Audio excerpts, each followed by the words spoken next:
alihi wa ashabihi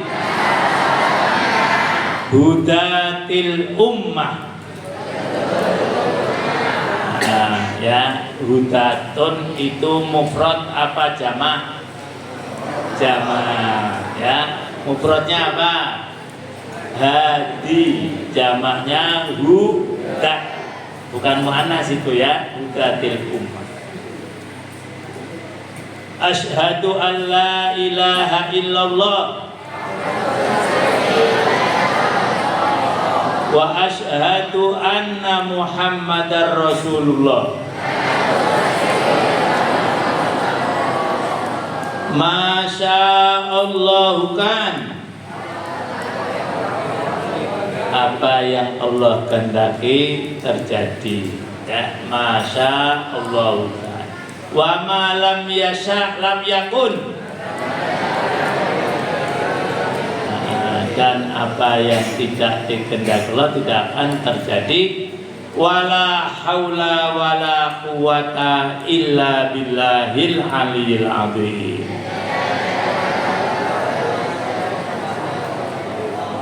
Alhamdulillah, lulus, nilainya 100.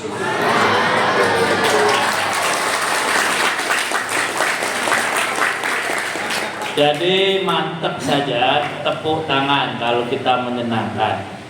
Karena ada yang ini tepuk tangan bid'ah, seperti orang nyembah berhala lain, ya. Ternyata saya baca psikologi tepuk tangan ini banyak sekali hikmahnya. Pertama, menunjukkan kegembiraan. Kalau gembira biasanya apa? Tepuk tangan kan? Nah, kalau ada naik menonton bola, kalau gol itu apa? Tepuk tangan kan? Oh. Yang kedua, menyihatkan terutama sekali urat-urat telapak tangan. Nah, ini yang ketiga nih, kata sebagian, menunjukkan kerjasama. Karena tidak mungkin tepuk tangan hanya satu apa? Bunyi nggak kalau gini? Nggak bunyi. Nah, kalau kita ingin melahirkan sesuatu harus bersama-sama, minimalnya ajak pasangannya, maka tepuk tangan.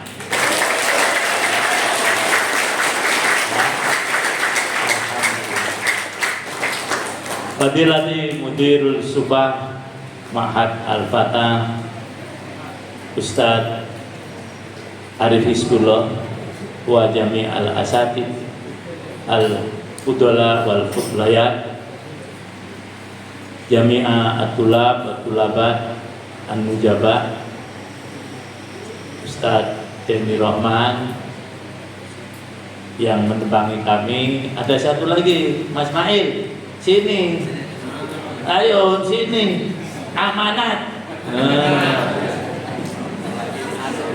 Mau ditunjukkan itu Mas, silakan duduk.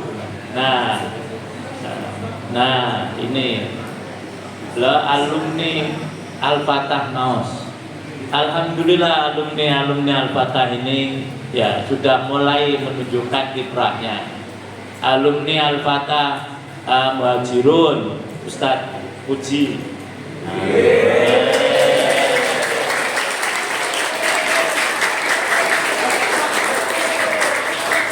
Kemudian alumni Al-Fatah Lampung Ustadz ini. Alumni Al-Fatah Maus Ustadz Taufik Ismail. Yang ini tidak usah bertepuk tangan karena tidak ada. Apalagi Masya Allah, Amir Majelis Tadrib dan Taklim dan Tadrib Ustadz Taufikur Rahman, alumni Maus juga, termasuk yang kemarin menjadi Amir Lajnah Taklim Pusat. Artinya regenerasi dapat dinikmati oleh jamaah dari Al-Fatah. Nah, tadi Mudir meminta saya untuk memberikan tasjid. Wa naurid an usajji'u lakum ila al-asatid wa ila at-tula alal maudu mafhum ayatis siyam min manduri ilmi tarbiyah. Siapa bisa ngerti? Asati jangan mulai. Coba kan. Mafhum ayatis saum min manduri ilmi tarbiyah. Mana Mas Mail hadiahnya di bawah. Ambil ya. Saya bawa dia biasanya buku bacanya ya. Ayo coba tahu. Ya, silakan Mas. Maju sini. Maju. Kalau di situ nggak grogi hari ini kan. Apa ayo? Berdiri. Berdiri ya. Berdiri. Biar grogi katanya. Silakan, ayo. Kira-kira apa artinya? Pemahaman ayat tentang puasa dari sudut pandang ilmu pengetahuan pendidikan. 100.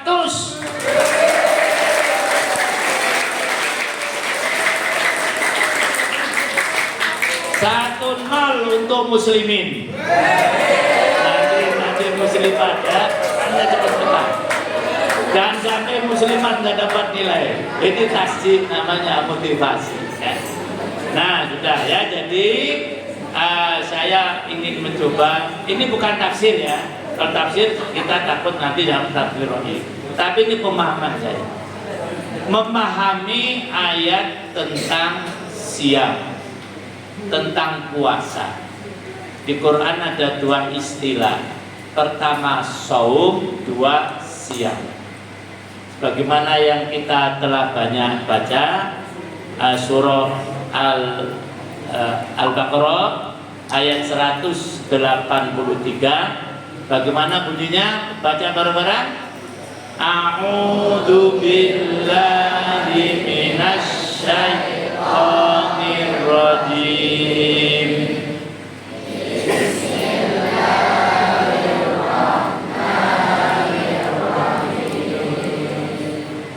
Ya ayyuhalladzina amanu kutiba alaikumus siyam kama kutiba alal ladzina min qablikum la'allakum tattaqun. Shadaqallahul azim. Tadi mana tadi yang bisa dia terima dulu, nanti imam lupa. Sini maju.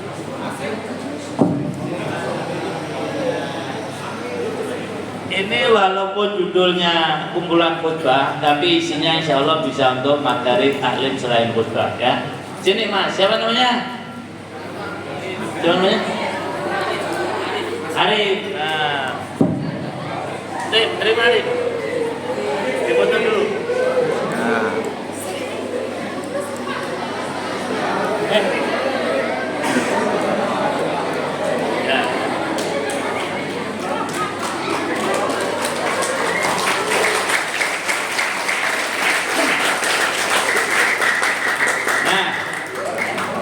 Di dalam Al-Quran ini giliran muslimat, muslimin nggak boleh jawab ya. Kecuali kalau muslimat nggak bisa, pertanyaan lemparan kayak cerdas cermat aja ya. Di dalam Al-Quran puasa ini disebut dengan 2 istilah. Jangan jawab dulu. Pertama adalah saum, yang kedua adalah siam. Pertanyaannya, lebih banyak mana? Siapa bisa? Jangan jawab bareng. Antara saum dengan siam lebih banyak mana? Ya, sini ya. Lebih banyak apa? Apa? Lebih banyak siam. 100.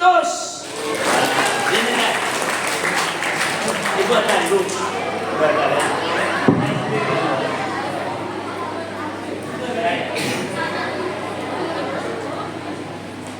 Ya. Jadi di Quran puasa ini disebut dengan 2 istilah. 1 siam, 2 saum. Yang banyak apa tadi kata muslimat? Siam. Ya. Saum disebut berapa kali? Nggak ada hadiahnya tapi. Inni nadartu saumahu walam ukallimal yauma insiya. Saum hanya disebut sekali. Ya, di surah Maryam. Itu tadi ayat 29 ya, kami itu. Nah, yang banyak siang disebut ada yang katakan 8, 9 dan seterusnya, ya. Jadi antara saum dan siam lebih banyak apa tadi? Siam. Saum disebut berapa kali? 1 kali saja di surah Maryam. Nah, sekarang pertanyaan, kalau bisa ada hadiahnya.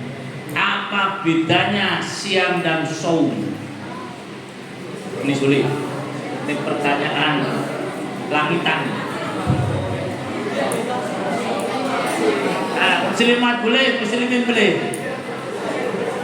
Mal farqu baina saum wa siam?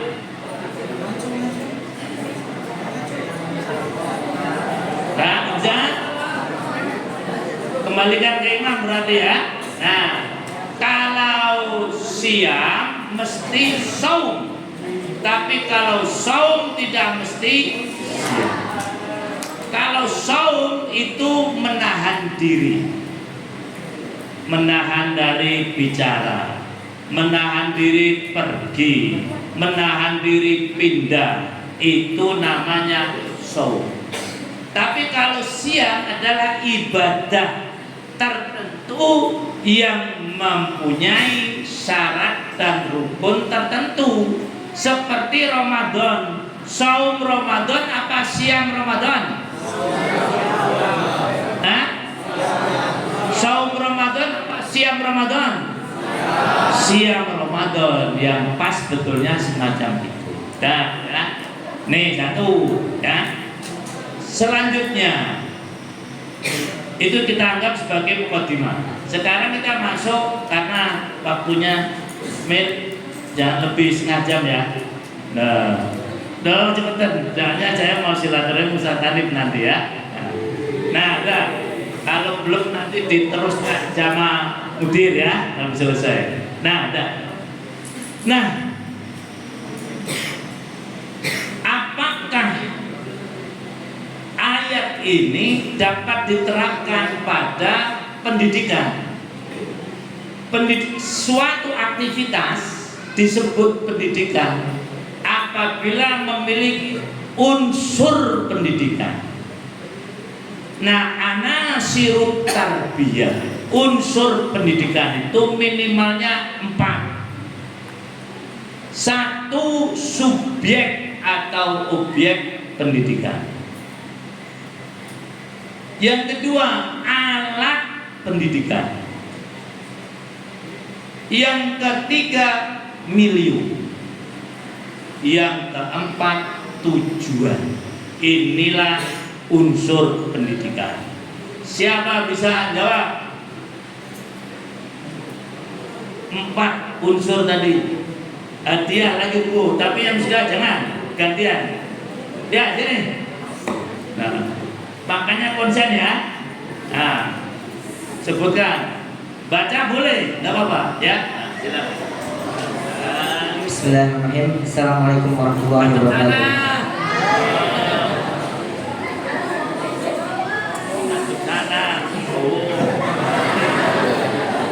Saya akan membacakan 4 unsur pendidikan. Nama saya dulu, kenalin. Perkenalkan, nama saya Muhammad Hamdani. Nah, kenal sekarang. Unsur pendidikan yang pertama dari Banjarnegara. Iya. Gak usah sedih. Unsur pendidikan yang pertama subjek, objeknya. Yang kedua alat. Yang ketiga milieu. Yang keempat tujuan. Bener nggak?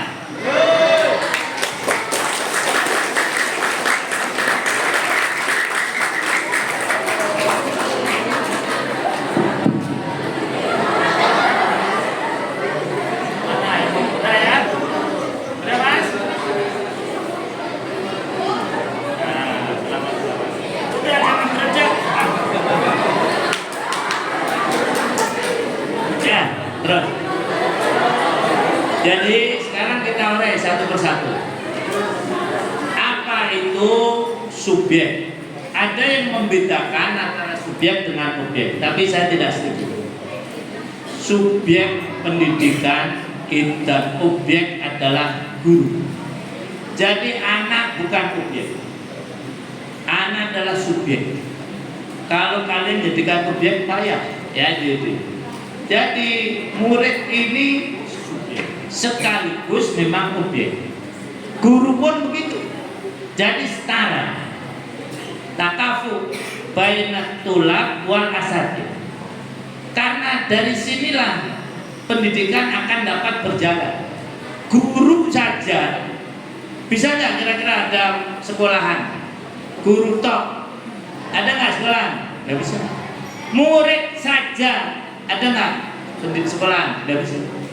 Maka guru dan murid ini adalah subjek sekaligus objek pendidikan. Yang kedua apa tadi, Mas? Siapa namanya? Dan jangan sampai situ udah lupa lagi. Mas Hamdan nomor 2 apa tadi? Alat. Nah, alat pendidikan itu ada yang sifatnya fisik, ada yang non fisik. Fisik itu ini tempat ini fisik. Jadi suatu pendidikan, suatu aktivitas pendidikan harus punya tempat. Sesederhana apapun tidak apa-apa.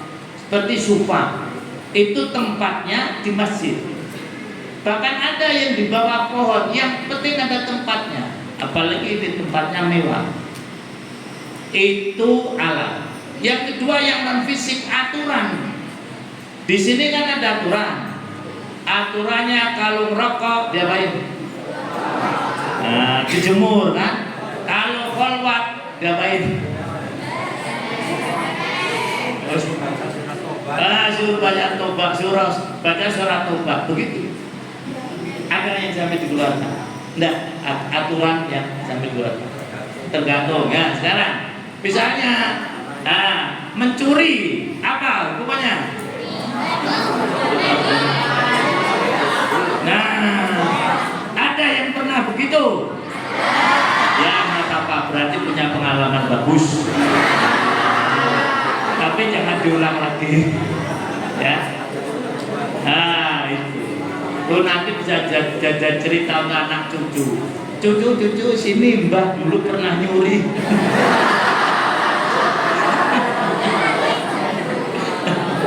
Ya itu. Jadi itu namanya alat pendidikan. Aturan mesti harus ada. Sekolah nggak ada aturan, masuk sekendak sendiri, pulang sendiri, itu bukan pendidikan. Nah, begitu. Nah, kemudian selanjutnya yang ketiga tadi milieu, lingkungan. Nah, kalau lingkungan supah berat, karena ini saya analisis, kayak ini. Lingkungannya Yahudi, munafik, orang kafir. Tapi yang hebat, Ahlus Sufah tidak terkontaminasi. Apa dia? Apa? Tidak tertular, tercampur, tidak terkena pengaruh mereka. Orang Yahudi tidak bisa mempengaruhi Ahlus Sufah. Orang munafik tidak bisa mempengaruhi Ahlus Sufah. Orang kafir sekitar Madinah tidak juga bisa mempengaruhi Ahlus Sufah. Kenapa? Karena mereka dididik langsung oleh Rasulullah SAW. Nah, yang terakhir al-gharad, al-maksud, tujuan. Seperti ini tarbiyah di sini. Tujuannya sederhana, sukses dunia dan betul nggak? Jadi kalau kalian di dunianya nggak sukses, berarti pendidikan gagal dalam mencapai tujuannya. Di akhirat nggak sukses, tanda orang di akhirat tidak sukses apa? Masuk neraka. Kalau sampai Ahlus Sufah maos ya sampai masuk neraka. Naudzubillah min. Ya, ada 4 ya. Namanya apa tadi?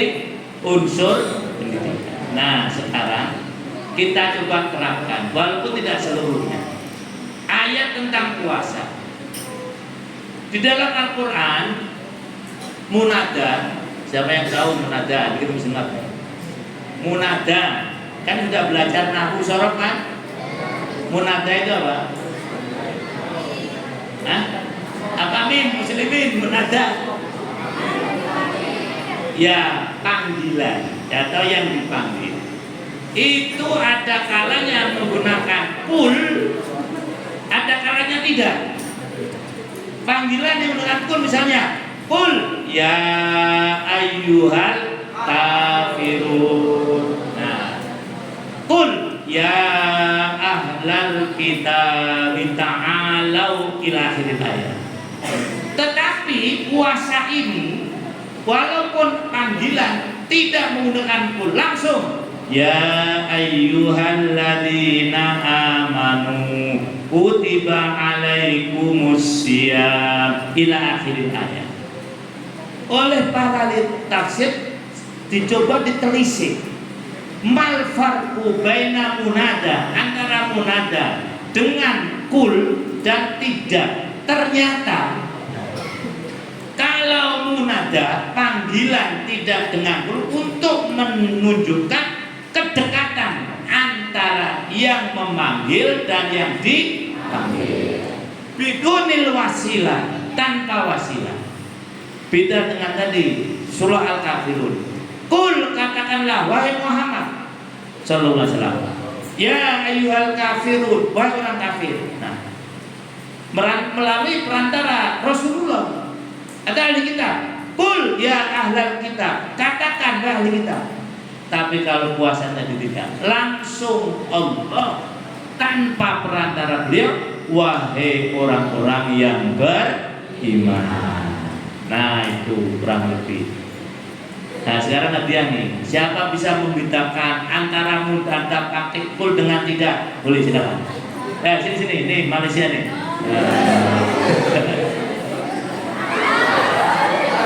Tepuk tangan.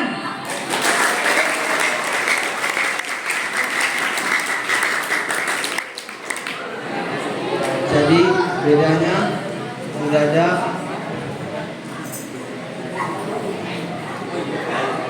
antara kul dan tidak pakai kul itu, kalau tidak pakai kul menandakan kedekatan orang yang memanggil dan dipanggil. Tapi kalau pakai kul itu ada perantara, yaitu Nabi Muhammad SAW. Benar nggak? Benar nggak? Benar.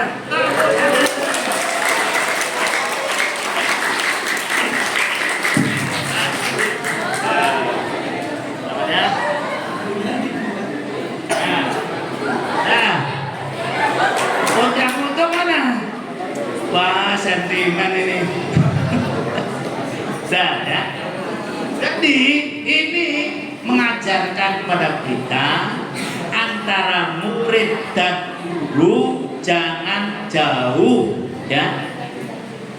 Antara murid dan guru hubungannya, interaksinya harus dekat. Contoh nih, nah, ini kan tadi katakan nih guru murid saya kan. Ya begini nih, tak rangkul-rangkul. Nah, ya. Jadi, ini murid saya, jangan deket-deket saya, nggak bisa. Contoh lagi, ini sini nih. Nah, ini gede lagi itu. Yang muslimat jangan iri ya. Nah, jadi mari kita sebagai guru jangan ambil jarak. Walaupun mungkin tidak harus seluruhnya ya, tapi sebaiknya antara guru dengan murid ini sebetulnya kurang pas juga, harusnya khusus guru. Tapi maafin muskilat ya kalau ya. Nah, jadi jangan ambil jarak. Kalau perlu nyate bareng, setuju nggak? Setuju nggak? Besok ditraktir Ustaz Hanif nyate bareng. Nah, jadi gitu. Itu biasa di pesantren, makan bareng ya, tiduran bareng, biasa ya. Jadi tidak ada sekali. Itu satu. Itu pembelajaran dari ya ayyuhalladzina amanu kutiba alaikumusiyam. Kama kutiba, saya lanjutkan karena ini sudah berapa menit ini, sudah 20 menit. Berapa Mas? Masih 15 menit. Nah, sekarang kita ambil kata la'alla. Ya. Di Quran harapan itu ada dua minimalnya penggunaannya. Satu asa mudah-mudahan. Yang kedua ala, sama artinya mudah-mudahan. Asa rabbukum ayyarhamakum. Misalnya dalam surah Tahrim. Nah, ya. Mana?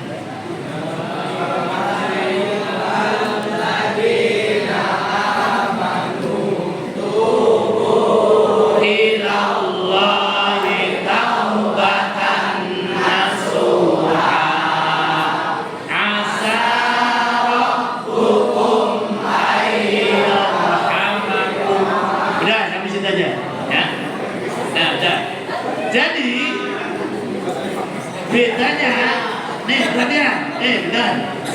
Al-farqu baina asa wa la'alla. Kalau asa itu kepastiannya lebih kuat, sehingga dia pasti nanti. Tapi kalau la'alla kepastiannya tidak begitu kuat, hanya, nah ini hanya. Imam Sibawai itu ahli nahwu yang terkenal ya, diakui otoritasnya. Beliau menyatakan la'alla itu mengandung dua pengertian. Pertama taroji, ini yang belajar ilmu, yang belajar jurmiyah mesti masih ingat taroji. Tapi yang ini alfiah. Yang kedua lil isfaq. Siapa tahu isfaq artinya? Isfaq, kasihan, sayang. Nah, jadi la'ala itu kandungannya dua. Pertama adalah harapan, yang dua kasih sayang. Jadi ini baik murid atau guru harus punya dua ini. Ketika diajar kalian punya harapan. Untuk apa? Bisa memahami apa yang disampaikan oleh Ustadz. Ustadz juga begitu. Ustadz berharap agar semua murid bisa memahami apa yang saya sampaikan. Setelah itu dasarnya apa? Sayang. Jadi setiap murid harus menyayangi ustadznya. Kemudian setiap ustadz harus menyayangi muridnya, atau kalau dengan bahasa muda mencintai. Nah, sudah tentu kecintaan yang positif. Setiap murid harus mencintai gurunya. Setiap guru harus mencintai muridnya. Apabila ini hilang, selesai tarbiyah. Maka dari itu setiap pengajar mesti asatid akan baca Bismillahirrahmanirrahim, atau di papan tulis Bismillah. Kadang-kadang mahasiswa, kan kemarin sudah ditulis, baca tulis lagi. Loh, dari sini saya ngajar kalian karena saya sayang pada kalian. Nah, kalau hubungannya kasih sayang, apa yang akan terjadi? Mesti baik yang terjadi. Karena kasih sayang dari bahasa rahmat. Rahmat itu artinya menginginkan kebaikan kepada orang lain. Jadi kalian diharapkan oleh para asatid menjadi orang yang baik. Maka, kalian juga begitu. Kalian ingin menjadi anak yang baik agar asatid ini menjadi baik. Coba bayangkan, naudzubillah min dzalik, ya. Ada pencuri ditangkap polisi, ditanya, alumni mana kamu? Maus, naudzubillah min dzalik. Loh, berarti ini tidak sayang pada alumninya. Jadi kalau SPTN ya sekarang namanya apa? SPTN. Enggak, yang perguruan tinggi. Dulu namanya berubah. Lalu SPTN, sekarang apa? Untuk masuk perguruan tinggi namanya apa? Untuk tes perguruan tinggi namanya SMP. Saya lupa imamnya. Nah, tiba-tiba cak. Nah, Tolkien, namanya kan ada. Tolkien diterima di Massachusetts University. Masya Allah. Tahu Massachusetts tahu? Perguruan tinggi terbaik di Amerika sana. Alumni maos hebat.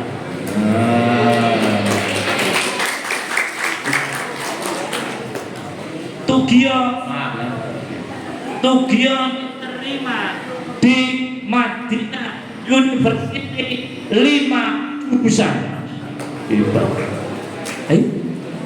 Itu namanya sayang alumni. Jadi sayangi alumni ini dengan menjaga nama baik. Itulah tadi la Allah. Terakhir sekarang ya. Tadi unsur pendidikan yang terakhir apa tadi? Tujuan. Nah, kalau saum tujuannya apa?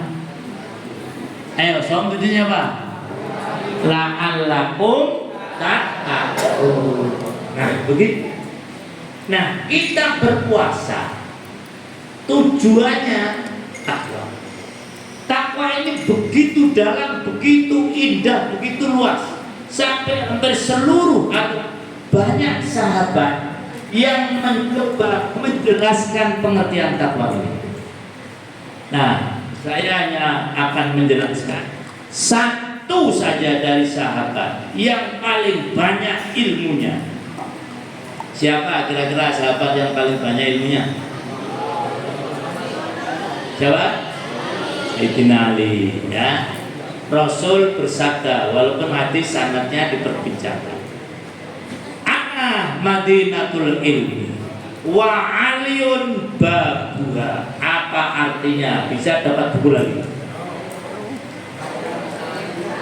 Tak, muslimah dulu nih. Ada? Sini ada. Maju. Salah, nggak apa-apa.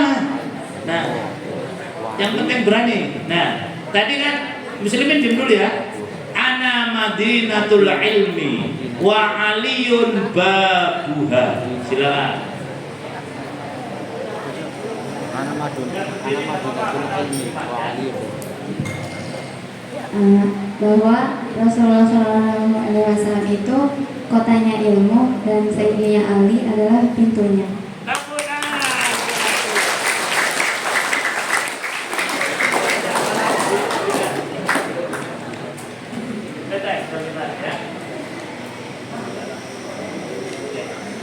Ya, apa takwa menurut Sayyidina Ali?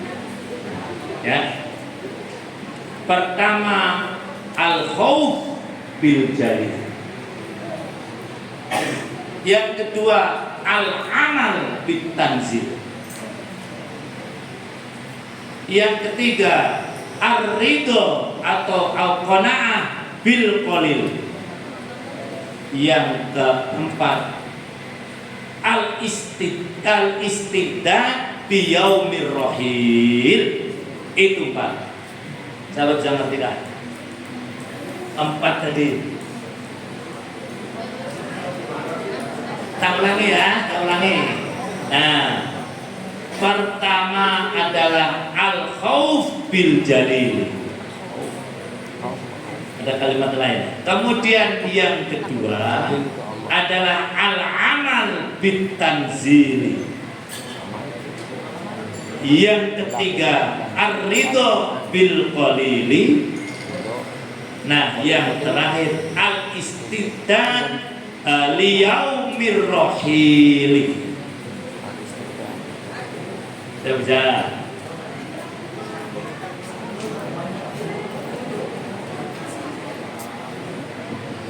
Nah, ada yang bisa selamat bukunya selamat. Nah, ya jadi begini, tujuan puasa pertama adalah membuat pelakunya takut kepada Allah yang Maha Mulia. Al-khauf bil jalil. Jadi puasa bukan menghasilkan takut kepada mudir, pada para asatid, tidak, tapi takut kepada Allah. Yang kedua, al-amal bitanzil, mengamalkan apa yang turun dari Allah, Quran dan Sunnah diamalkan. Jadi orang-orang yang berpuasa, dia akan melaksanakan apa yang ada dalam Al-Quran dan apa yang diajarkan oleh Rasulullah SAW. Termasuk di dalamnya adalah berjamaah. Perintah Al-Quran jelas, wa'tasimu bihablillahi jami'an wa la tafarraqu. Perintah Rasul apa? Untuk berjamaah. Wah. Talzamu jama'atal muslimin wa imam. Nah, itu namanya al-amal bit tanzil, mengamalkan yang diperintahkan oleh Allah dan Rasul. Yang ketiga, aridho bil qoli, ridho dengan pemberian materi, gimana? Yang sedikit. Kalau ilmu udah boleh, karena ilmu itu sudah sedikit. Kalau dapat sedikit gimana lagi? Perhatikan, wa ma utitum minal ilmi illa qalila atau illa qalil, menggunakannya nakiro, tidak marifat, menunjukkan sedikit dan sedikit. Jadi kalau kalian misalnya dalam nih yang mudah saja ya, kalian dapat kiriman sebulan berapa? 700. Loh, ada yang 700 biarin aja. Ada yang di bawah 700 ada nggak? Ada ya. Nah, dapat 700 ridho, dapat 300 ridho. Ini orang takwa. Jangan kalau 700 muji-muji bapak ibunya, bapak cakep, ibu cantik. Begitu besok dapat 100, bapak jelek, ibu pesek. Nah ya, jadi yang banyak itu diterima dengan baik, yang sedikit juga diterima dengan apa? Baik. Itulah orang yang bertakwa. Tapi jangan diterapkan pada nilai loh ya. Alhamdulillah saya dapat nilai 2. Lu 2 kok alhamdulillah. Ya kata imam kemarin yang sedikit diterima, enggak begitu ya. Nah, kalau nilai harus mumtaz ya. Itu. Nah, kemudian yang terakhir, mempersiapkan untuk perjalanan panjang. Kemana perjalanan panjang kita, anak-anak? Kemana anak-anak yang muslimin? Perjalanan panjang kita kemana? Ke akhirat. Akhirat dengan dunia panjang mana? Jelas panjang akhirat. Nah, dengan itulah kalian akan menjadi orang yang bertakwa, dan berarti saum kalian semuanya sukses. Amin ya robbal alamin. Ilauna naktafi ada kudur, mungkin sampai sini saja yang dapat Imam sampaikan. Mudah-mudahan ada manfaatnya. Pertanyaan masih satu. Siapa yang bisa menyimpulkan nasihat imam dengan 5 poin? 5 poin. Ya, jangan langsung, mungkin boleh ditulis dulu, nanti dibaca ke depan.